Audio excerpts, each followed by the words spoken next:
I live in this alternate reality. It's my reality. You have your reality. And what my reality is quite different. And I think because I grew up a huge perfectionist and that didn't work out very well for me, for my emotions and well-being, it's so liberating to live in a reality where failure doesn't exist.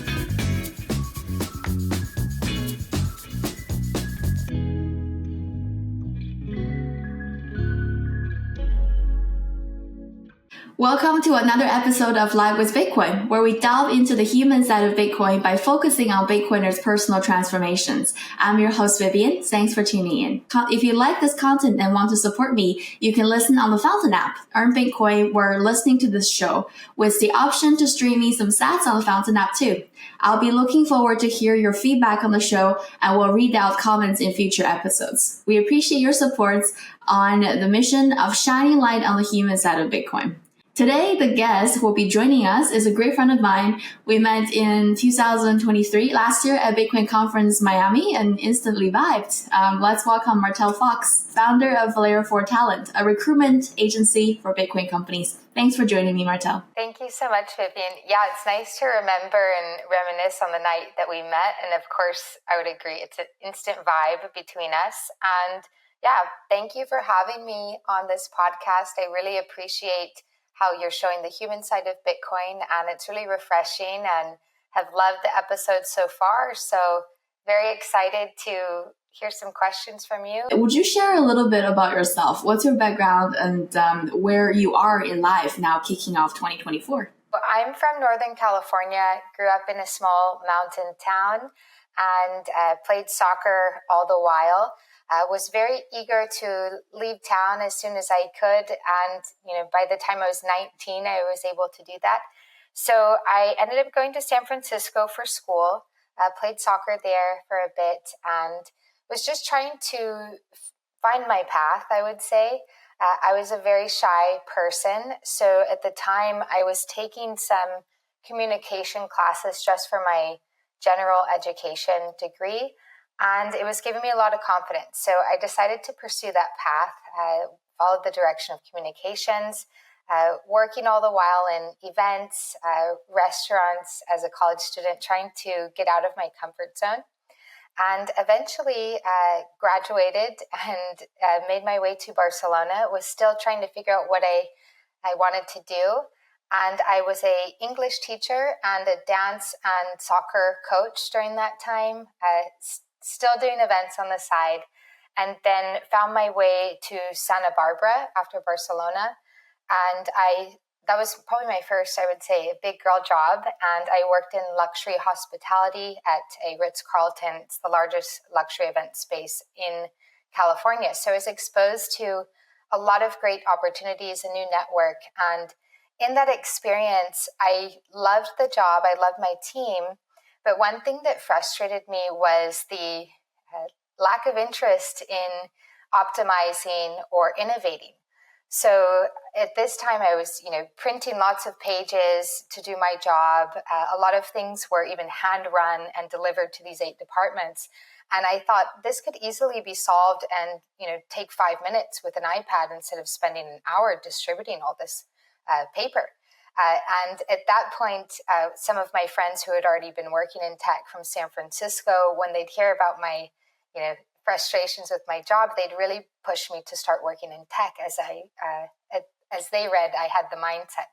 So I later moved to Paris, and I got a kind of a foot in the door job at a small startup called Swapcard, and it was a catch-all role, so doing communications, human resources, office management. And at that point, I discovered recruitment, and I absolutely fell in love with recruitment and feel like I really hit my stride in my career. I thought, this is what I should be doing.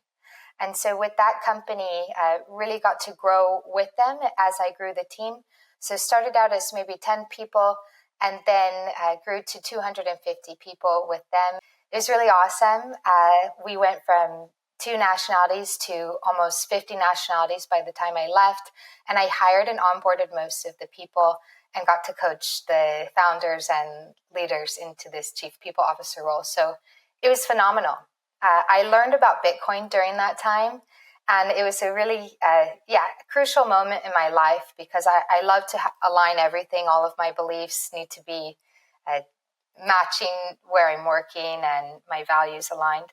So I ended up going to El Salvador kind of early in my Bitcoin journey, or at least before I started working in the space. And just saw Bitcoin in action. I saw the proof. I saw a huge community of people feeling really optimistic in a time that wasn't so happy around the world. It was during the pandemic. And I got to meet some people down there that were really, special and stood out to me. And that later inspired me to change my career and start working in the Bitcoin space. So I ended up working with IBEX. I joined as their chief people officer, got moved to their COO role, which was an awesome opportunity. At that job, I was able to place their CTO. And in that experience, I just realized the quality of candidates that were out here in this industry. And it got me thinking about this problem to solve in the space and really building top talent for companies and just trying to make sure that I'm accessing all of my best qualities and able to scale them to as many people as possible and to the Bitcoin mission.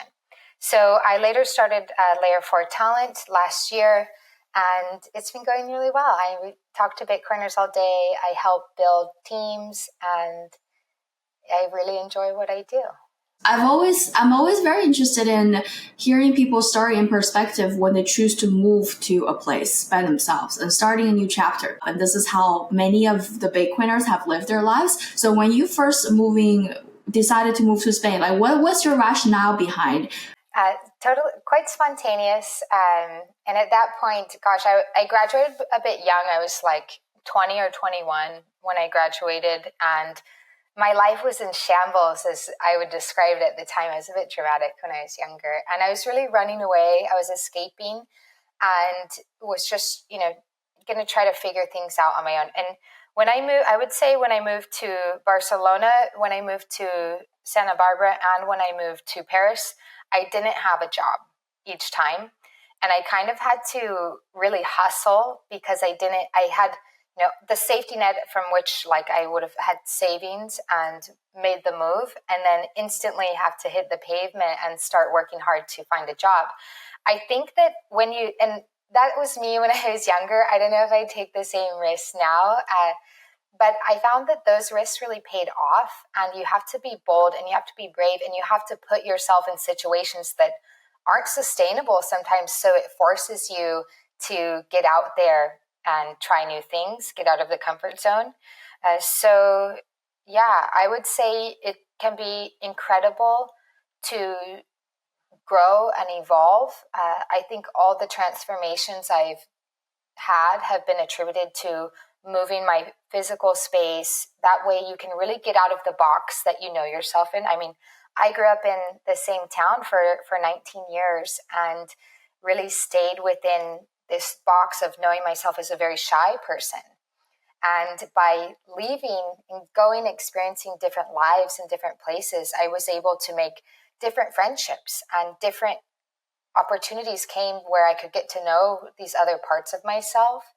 And that I would say that still today, the mindset of don't put yourself in a box, try to always have an open narrative, don't repeat narratives about yourself. It's a major philosophy of mine.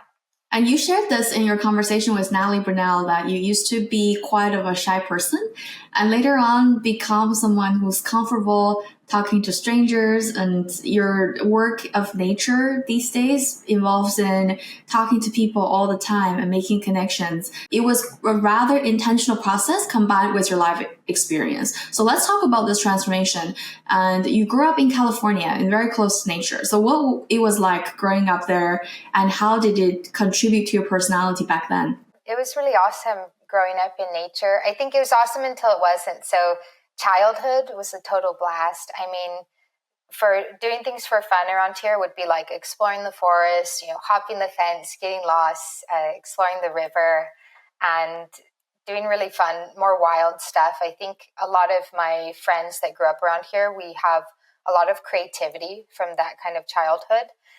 And then, when you get to high school, you start thinking about opportunities that are out there. I started working at 16 and I started feeling a bit more ambitious after. So that kind of plays a factor. You start to feel a little stifled in a small town now. And ironically, I live here now, so I'm back home and I really appreciate it now. But it took me leaving to really appreciate it. So, then I ventured out on my own and it was really awesome. I would say, I was very shy, and then I didn't want to be shy though. Like, I wanted to speak to people. I wasn't shy with my close friends, but even like in high school, if I had to order a granola bar at the snack bar, I would ask and try to get one of my friends to do it for me because I really didn't like interacting with strangers. Yeah. So in my head, was always overthinking everything. And then through some simple classes that could be very basic for most anyone in community college, I felt like it was just giving me these skills. And I made a resolution back then that I never want anyone to feel how I felt, kind of isolated or stuck on the wall. And I would make a resolution to never have anyone near me feel the way that I felt before, which is just feeling like an outsider sometimes. So that ended up really paying off as I grew and matured in my career and found myself in the people management role in my first startup that I worked for. It really helped to have that philosophy to make sure everyone was included and listened to and valued all the time. What's your experience with community college? So after graduating high school, I was 17 when I graduated high school, so I went to community college. I wasn't quite ready to move out of the house yet. I felt ready, but my parents didn't feel so ready. So I went to community college, and I really wasn't excited to go. I was thinking I wanted to go to all these great schools, and I had applied, and I just was ready to leave my small town. And that didn't become a reality. I went to the community college and I played soccer there, and I ended up meeting some of my best friends that I'm still very close with, and we won championships. I did really well and got a scholarship to San Francisco State later. So it ended up being an awesome thing. Also, it was really like a great cost savings for my finances, and that I think really set me up to have better career opportunities, or in a way have a better setup for success without the burden of a lot of debt compared to a lot of other Americans in my age group. In a way, it's all about perspectives, because you're someone who went to community college and started off being English teachers randomly here and there, admin, and stumble upon your passion, Bitcoin, and really developed and stick your head out for yourself from there. And I can definitely tell from your story that it's a process. It's not a straight line. It involves a lot of detours, a lot of unexpected to happen, acting fast on the spot and be strategic and smart about it. And with a deep sense of self-awareness.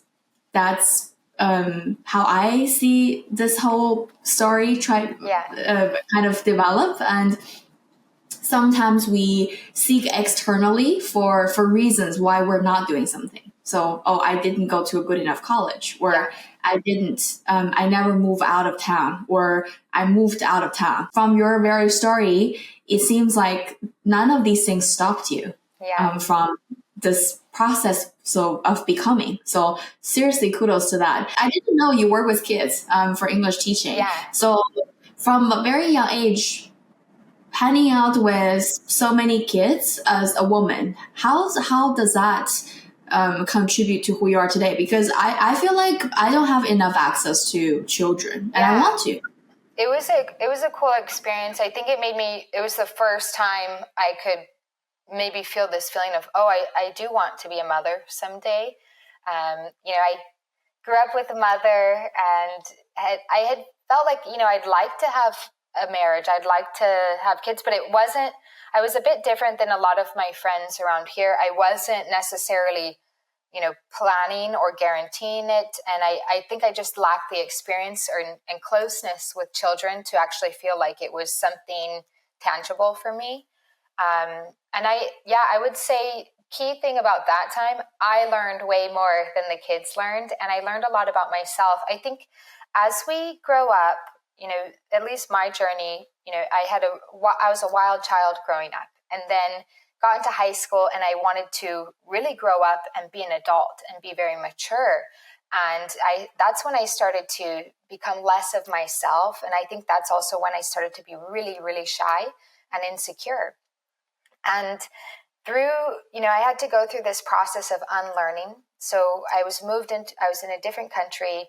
I'm in this different environment, and I'm working with children, and I'm in a way activating my inner child. And I start getting in touch with who I am as a child through working with these kids.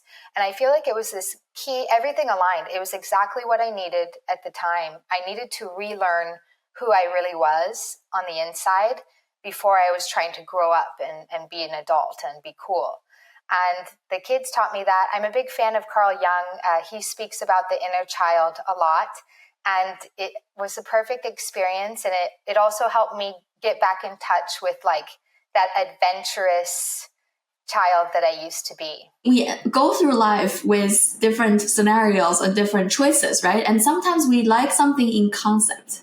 Mm-hmm. Or vice versa, where sometimes we don't like something in concept, but if we're actually in that situation to experience ourselves, then we can get very, very different ideas from what we think it is in concept. Yeah. So I think parenting and being with children is one of the things that I have some ideas conceptually, but to actually hang out with them and to have a conversation with them and directly connect with them is a very different thing. Yeah. And I was hanging out with Bitcoiners kids. After some time together, I was asking the 7-year-old, so how would you describe me? So if you think, because I was curious how kids would see me.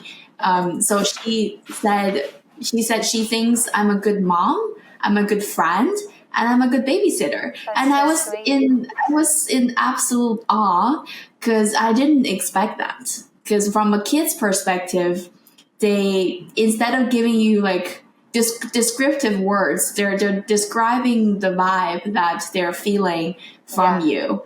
And they're communicating their feelings through whatever they come up with. So I was in awe, seriously. So I'm starting to kind of want to hang out with children more. And I think as a young woman in your early 20s, have the opportunity to hang out with group of kids and understand how they function and have that internalization process to compare, to understand yourself as a kid through them. So that must be a really great experience. And I'm sure you're not the only person who went through the transition from a shy person becoming someone who's extremely people versed. What advice would you give to people who are looking to go through a similar transformation in their lives? Prioritize connecting with others, so people that you think you can learn from. And I think something we didn't mention, but we've kind of alluded to, is like solo travel. I know you're a traveler. Would love to hear your experience, but I feel like taking my first trip by myself when I was in my early 20s was a huge deal.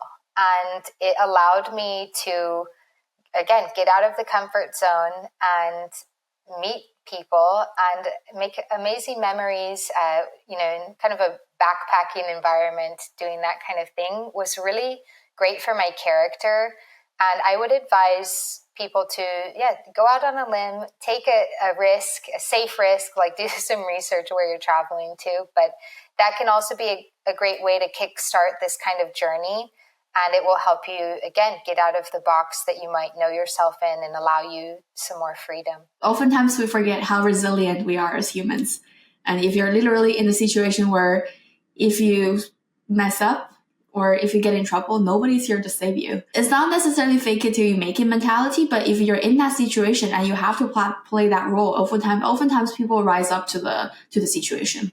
You just have to be daring enough to put yourself in that situation in the first place, I guess, and then the rest will just naturally follow. And talking about mindset, and there's so many things that sometimes you periodically send out that it's short, it's brief, but it can be very profound. So I wanted to gauge your thinking on some of these notes that you made that I found super interesting. And we talked about the power of framing. So the framing effect in psychology basically refers to the bias where people react differently to a particular decision depending on how it's presented or framed, right? And emphasizing either both of the positive gains or the negative loss aspect. And the same information, when framed differently, can totally alter people's responses and the reactions to the same situation. You have thoughts that directly speaks to how you frame the world and use the frame to guide your actions. So let's dive into some of these. You shared once that dreams are for today, not tomorrow. What do you mean by this? I love talking about this kind of stuff. So yeah, I think some of these things I put out and I make a tweet, but it's also a mantra for myself. So it's like by writing it out, I'm affirming it as the mindset I want to have. And all of these things ebb and flow, right? You know, some days we wake up and we're feeling a bit down, and that's when we need to, you know, put in the effort to the mantras more. So don't remember exactly what I was feeling that day, but yeah, I think that we should keep the dreams alive. And even as we grow older, we need to be prioritizing our dreams first. And then second is, okay, let's activate the dream. So dreams are for us to achieve, to live in. I am someone who's guilty of saying like, oh yeah, I'll do that someday. And there's a lot of ideas and projects I have that I'd like to do. And I often push them off to tomorrow. So I would like to get better at that. And I think in some ways, in some things I have, but there's always more. And that's why I'm really inspired by the entrepreneurial journey. I'm really inspired by founders. That's why I love my work so much, because I'm working with a lot of these great people who are, you know, living their dreams or trying to make their dreams happen today and not waiting until tomorrow. It's very inspiring. It's a grind, a lot of hard days in that journey, but ultimately they're persevering and making it happen. So we should all try to do that more. You just reminded me the power of today, because we talk about potential sometimes, we talk about ideas sometimes, but if we bring them in the context of today, that instantly becomes very urgent, very powerful. I had Irene Crawford, that's a Bitcoin on the show a while ago, and she had this mantra saying that today is a good day to die. So when you bring that today into the narrative, then it really start to change your perspective of how you approach each individual day. Every day it's essentially a new opportunity, and it's depend on us how we see it. If we really want something, I guess we can always find a way to move towards it, even just a little bit on a daily basis. It just have to get started and just be consistent and patient and have that resilience. Yeah. And the other thought you have kind of along this line is that your life is your experiment. What does it mean to view life as an experiment? And how do you even approach life if it is an experiment? Yeah, I'm glad you brought that one up because I forgot about it. And I think it's very relevant for all the things we've been talking about. But I view life as an experiment, right? We're an individual petri dish, each of our lives. And, you know, the different things we add into it, the different shape our life will take. So what I mean by life being an experiment is, you know, I would encourage people to go out and talk to that person. It's just an experiment. You'll see the result. Go to that event. It's just an experiment. Go move to a different country if, you know, you're feeling like you're in a rut and you have the freedom to and you've always dreamed to. it's an experiment. And I think that's a philosophy I learned really early on in my life and just started to play with quite literally. Like life is also play, and you're just observing the results and adapting as you go. And I think that is a great philosophy to also bring into the business world. So I think learning that experience younger, then bringing that into a startup career, it was really great. And a key philosophy of mine when I'm working, there's, everything's an experiment in a startup. You do A/B testing. There's really no finish line either. We're always moving the goalpost. We're always, ticking boxes and on to the next goal. So, there's no failure, right? You try something and it doesn't work, but there's 10 other things that now you need to try after you've learned.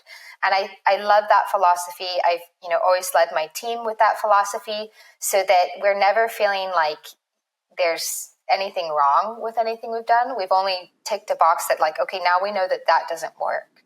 Let's go test other stuff and have fun with it. A great aspect of this very statement, your life is an experiment, because is that it takes out the fear for failure. Because if we approach a science experiment or just an experiment in general, we kind of approach it knowing that it can neither succeed or fail, and we're okay for both of that. So that's why we're doing it in the first place. It's because we want to find out, and oftentimes we give ourselves, where we receive a lot of external pressure from external environment, that's so that we have this mentality where if we move into something that there's no option to fail, and that creates a lot of pressure, that creates a lot of procrastination, because it wakes up that perfectionist that's in us if there's no room for error. And then the other side that's really well said is the fact that it's really never ending. Like it's a never ending pursuit. And how can you, and if you end on a note of failure, sure, like it's you can call it a failed experiment, but at the same time, if you literally just never stop and you have this mindset of, I'm not going to stop until I succeed, but when I succeed, why would I stop? Yeah, there's always a new goal to set. Right, then you can't lose. Yeah. You can't lose.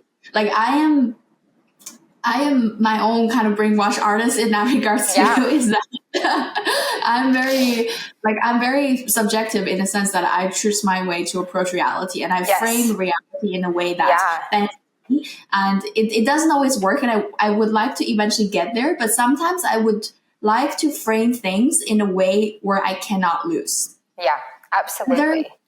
Either I succeed or I learn. Yeah. Which for both wins. I love that you brought up the brainwashing, and I feel like that's what I do too. I live in this alternate reality. It's my reality. You have your reality, and what my reality is quite different. And I think because I grew up a huge perfectionist, and that didn't work out very well for me, for my emotions and well-being, just it's so liberating to live in a reality where failure doesn't exist. It's just a result. It's just information. You know what? Maybe this is why we vibed, because we live in the same reality.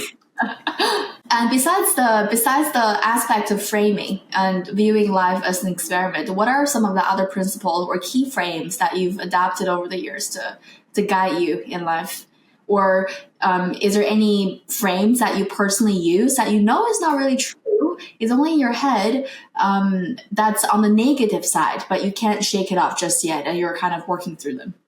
Working in Bitcoin, I don't have that much of the negative stuff coming through. I think that was my final frustration, right? You can adapt your reality as much as you can, but then there are powers that exist in this world that have a lot of influence over your life. And then through discovering Bitcoin, I was able to feel like, there's some hope here that can change. But generally, I would say some other key things for me would be staying positive. So I know you saw the talk with Valerie, but we talked a lot about that yesterday. Keeping the positive mindset's really important, and it happens to all of us. We can get negative, but I really have seen in my experience that if you're not talking positively to yourself, if you're not talking positively about your life, the positivity is not going to come your way. So yeah, that's crucial. And then one would be like to believe in magic. I think that, you do literally live in any reality you choose. My reality, magic happens, and it happens all around. It happens all the time. And I notice it and I see it happening, and it's through connecting with other people and opportunities coming your way. And I think that the positivity is key to letting that magic into your life. You bring out that energy inside of you, and people recognize that, and people gravitate towards that. And I oftentimes think it's a better approach to attract instead of to desire, because when you're attracting, you're focusing on yourself. You're attracting through the radiation of your own energy, like a magnet, instead of desiring and wanting. So that's a mindset of not enough. I guess in a way, just to remind myself to be patient as well, because it takes time for people to discover certain things. It takes time for people to gravitate towards certain energy. And everybody's busy, and they need to, the stars have to align for things to happen, I guess, on a cosmic level. That's what I believe in as well. But I have a lot of trust and gratitude in the process. So I just continue to do my best that I can justify for without burning myself out. And keep the positive vibe, keep the positive energy, and just focus on attracting instead of desiring. And hopefully that works. But in our reality, I guess there's no other option. It has to work. Yeah, it works, and I believe in you. I love all that you've just said. Patience is really key, and that's a hard one to learn, but it pays off, and that's the low time preference mindset for us. I think, it'll all work out. It's working. And I think what patience go hand in hand with that conviction. Because if you think about it, if you don't have the conviction, if you don't have a deep faith of the path you're going on, then it's very hard to be patient because you're in doubt.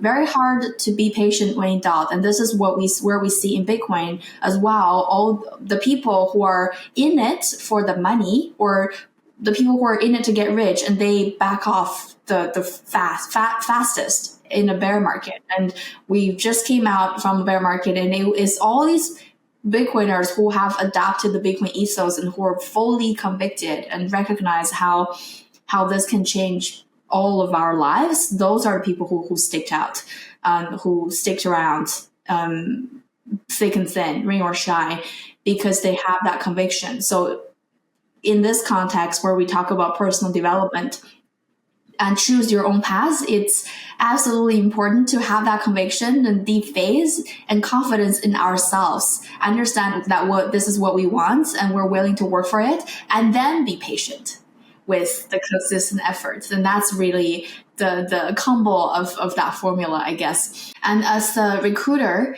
in the Bitcoin space, and you have lots of great experience growing team, big or small, in startup settings or bigger. So what are some of the most repeated mistakes in recruiting in general, both from employers' side and from a job seeker's perspective? Yeah, I think so. I've always really prioritized culture in hiring, and I think that's a good way to avoid mistakes. But I was privy to hiring done before I was in the picture. I would say there's 2 key hires made right before I started recruiting in this startup, and they weren't really a culture fit. And I think when you prioritize, for example, like let's say someone's a high performer, but maybe they are disruptive in meetings. Maybe they have a big ego. Maybe they have conflict quite literally with founders or with other teammates. Then we have a hiring mistake. I think the biggest mistake you can make is just avoiding letting go of someone that you know you need to let go. Big mistake is avoiding these hard conversations, and you need to have them. I think the most successful founders are ones that they are quick to have the uncomfortable conversations and they get it done right away. And if you're not ready for that, then yeah, you need to push yourself on that one. Other hiring mistakes, I would say failures that I've made. I know, yeah, I'm thinking of, I don't want to be too specific. No one's in the Bitcoin industry, but back in the day, hired people that were like really senior. And there's points in your startup where you do need to bring in senior talent, but I would say it's a lot riskier to bring in a senior person.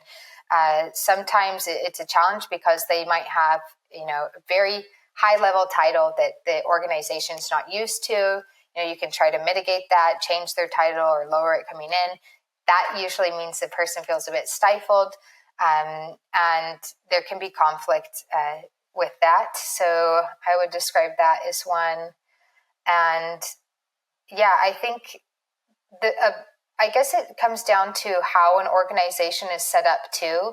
So maybe there's a hiring failure in marketing, but it's in fact because the CEO's hired an expert and they're not willing to let go of the reins. So I think in any time you have a hiring failure, it's always, always important to sit down with your team or like your leadership team, your other founder, or if you have an HR person, you sit down with them and say, okay, what could we have done differently this time? There's a lot of learning lessons for every situation, even if the departure is very peaceful and it's mutual.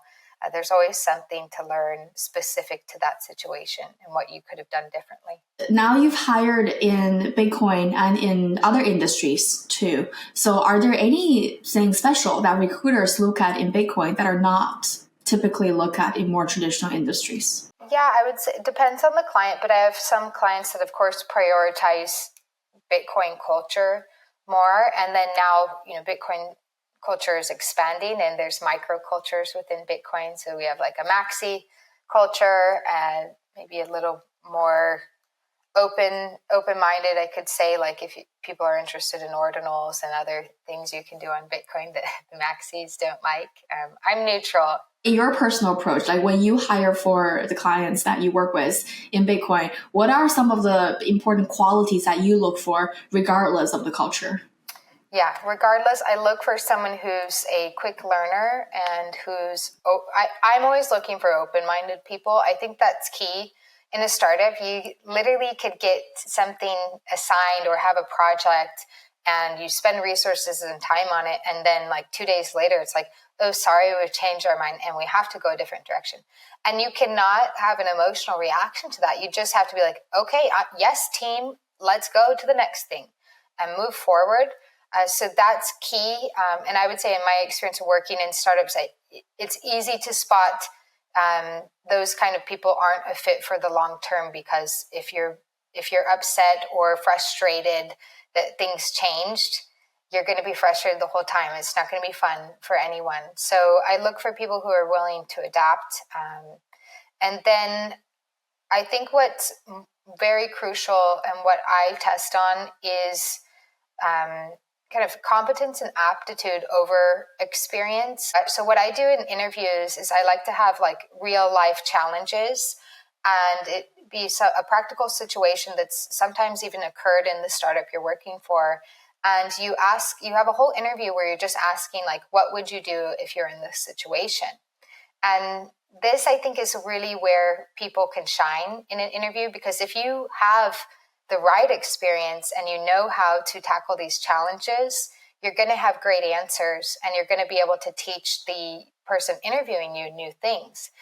If you have kind of not been a key stakeholder in those challenges and situations they're asking about, that will be found out in that type of interview question.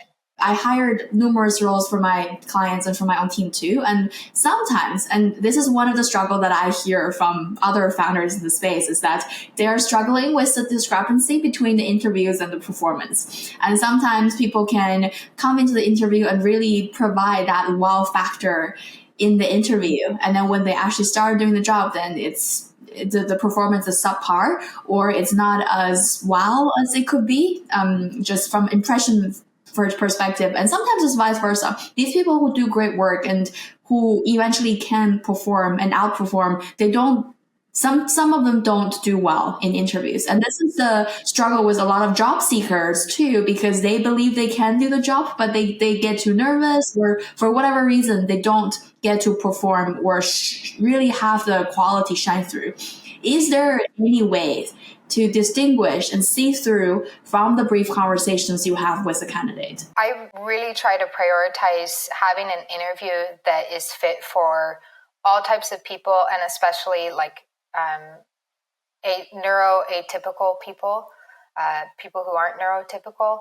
And that means like creating a very comfortable environment. The first call is really a get to know you chat, and you're divulging information about yourself and being vulnerable, and then it becomes a two-way street. And then that's why that challenge interview is really good, because it's not like, hey, tell me about a time where you solved a problem. That's going to make people clamp up and get nervous. I've historically despised interviews and get so nervous and I draw a blank, but I'm one of those people who performs really well and has done so in my career when I have the job. But interviews always, caused me to feel like I was a deer in headlights. So asking people the types of questions where it's a practical situation. So let's say we just made a hire and we did the reference checks, okay? Everything's good, we send the offer. Then one of the people from the reference checks calls back and says, I'm sorry, I didn't tell you something, and this actually happened, and I feel like I had to let you know. What do you do in that situation? How do you manage crisis control? Another one would be like for a tech role, hey, we just got hacked, and we have to deal with this problem. What are the steps you're going to take? And so the person who's experienced those things is going to dive right into action because they've been through it and they know how to solve it. The people who I think that's where it really distinguishes. The people who haven't yet experienced that aren't going to be able to give you a good answer. So that's one way. Other ways to figure out if someone's a good performer, well, you have to do a recruitment challenge. You cannot hire someone without seeing their work, but it's a careful line to toe, because you need to not have the recruitment challenge be, doing a work project that you're going to publish and use as a company. That's illegal, but you need to be able to test their skills. So depending for technical roles, for developers, it's a little bit easier. There's a lot of assessment tests. There's different aptitude tests that you can do live coding assessments with. And then for others, it's usually a take-home challenge that's kind of akin to a situation that they would have in the job. And yeah, that's a great way to make sure you don't hire someone who's not going to produce work that you like. And with that, when you do that, when you get their result back, whatever their presentation or the project or the spreadsheet that they've been working on, it's paramount to also give them feedback and have them do another edit. No matter how great it is, you always want to go through this process, because then you get to test how receptive they are to your feedback. You get to see how they receive feedback, if they make changes, if they understood you. And I feel like that's pretty foolproof in my career. And these are all methods that I've learned after years of working internally at startups and seeing what has proven to yield really good results where you have a high retention rate of your teammates. This is me writing notes in my little notebook as a Bitcoin founder myself. So thanks for the hot tip. We talked about confidence, and you said being a quick learner and be confident is actually, in a way, more important than the experience. And I agree to that. And confidence is so important as long as you don't overdo it. And either it's in a job seeking or situation or forming relationship with and personal connections with others, where do you draw the line between being confident and being arrogant? I think it's a vibe.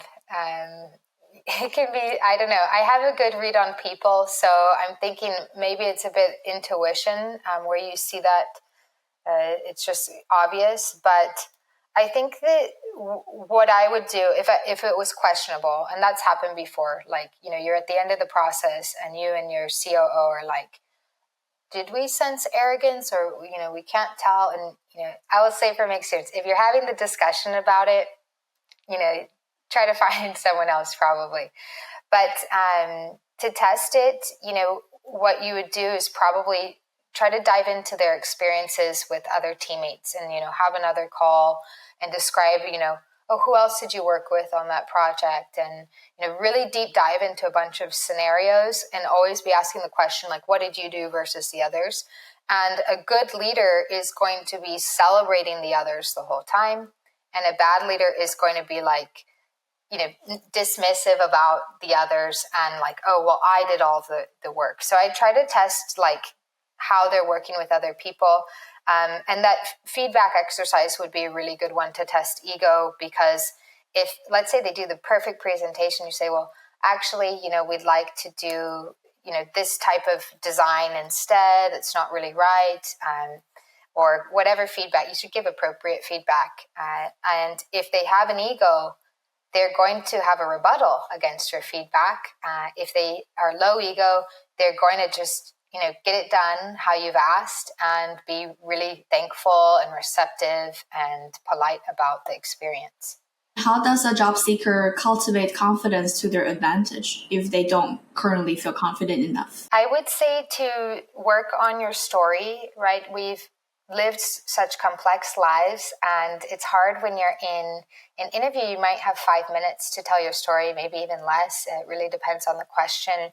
So I would, take time to really map out your narrative and the amazing story that you've been on, the journey you've been on, the amazing story that entails. And I think that will give you confidence as an exercise. It's something that I would encourage like any recruiter that was working for me to do, so they would have their story and feel really confident in the conversation. And it's a good way, like if, for example, you have a dream job at a certain company and they have a particular set of values that really inspires you and resonates with you, you can use that kind of as a lens to guide the narrative that you're telling about your career and pick on the same threads that they are valuing. And I think, you'll feel quite confident when you construct this narrative of your life and all the amazing things you've done. It can be good to revisit yourself and not just try to go into an interview unprepared. I'd advise that for everyone. Given your insights into the Bitcoin industry, how would you describe the current recruiting landscape in Bitcoin? What do you foresee happening in the next 12 months? Now the market's been picking up. In my experience from my own data set, we have more sales roles, more marketing roles, business development, those kind of things. So that's a big change, and I suspect it to change a lot as we get into this year. I would say another thing that's changed a lot since I've started out in the Bitcoin space is it's becoming increasingly competitive to get a Bitcoin job. We have a lot of candidates out there, a lot of people out there wanting a Bitcoin job, and there's few roles, and that there will be more roles, but there's also more talent coming into the space. So it's getting increasingly competitive. I'm getting a little bit anxious just for listening to all the competition coming in, because when I first started, like, I'm not even that old in the space. I've been working in the space for 3 years, and when I first started hiring for the team, it was almost impossible to have the candidates hit all of the checkboxes and be a Bitcoiner. It was almost impossible at the time. But now the job applications you get, they're all Bitcoiners. And at one point, being a Bitcoiner, coming to the Bitcoin space, working for Bitcoin, it's a minority thing, because there are only so few Bitcoiners, and now the paradigm is definitely shifting for sure. And speaking of which, you're someone who's kind of taken an unconventional career path. So you didn't choose to work in a company and just see what happens with that company and then have some regular kind of job hopping. And you really were everywhere. You were in Barcelona, you were in Paris, and you were in Santa Barbara, and now you've moved back to where you're coming from, and you've moved around a lot, and then you've worked in different places, in different roles, discovered yourself, and have this seemingly sporadic effort, but really set yourself up to the path you're supposed to be on. What was some of the things that guided you to even go through this route and gave you enough conviction that this is going to work? And what are some of the things that you catch yourself doing and in your today's self thought it really helped you in the process? It would be just prioritizing getting to know yourself and upskilling. So both of those things come with putting yourself in new environments. If you're younger and listening to this, definitely take advantage of your 20s and try new things. I would say, by 24, I was working in a startup in a people role, and I took a lot of chances before then to discover that path. I would also say prioritize things that feel right. So the startup I joined was one that, I really loved the people and what was already kind of the inklings of a company culture that early on. So that just felt right. And by being around amazing people, it motivated me to work really hard and to go above and beyond for my teammates. So that's crucial. You want to select a job opportunity that's going to surround you with people you can learn from, people who inspire you and encourage you to be your best self. That would probably sum it up as the key things. How do we stay close to your work? I'm on Twitter at Martell Fox, MartellFox. I think on Nostr, I am just Fox at Fox. Find my pub key somewhere in Twitter, I guess. The website is layer4talent.com. I'm also on LinkedIn. Would love if you get in touch, reach out. And if you're interested in a Bitcoin job, we do have a talent pool form on the Layer 4 website. All right. Thank you so much, Martell, for joining me today. I've had such a great time. It's great to dive into some of your philosophies and recognizing the fact that we're kind of in the same frequency with living in our little cloud and believing in magic, right? It's good to know that it's not the only one. Yeah, I love that. And so nice to hear your side of the story too. And I look forward to seeing you soon. Stay positive and believe in your dreams. Well, thank you so much, Martell, for joining me. And this is another episode of Live with Bitcoin. I'm your host, Vivian Chang. We'll see you in another episode.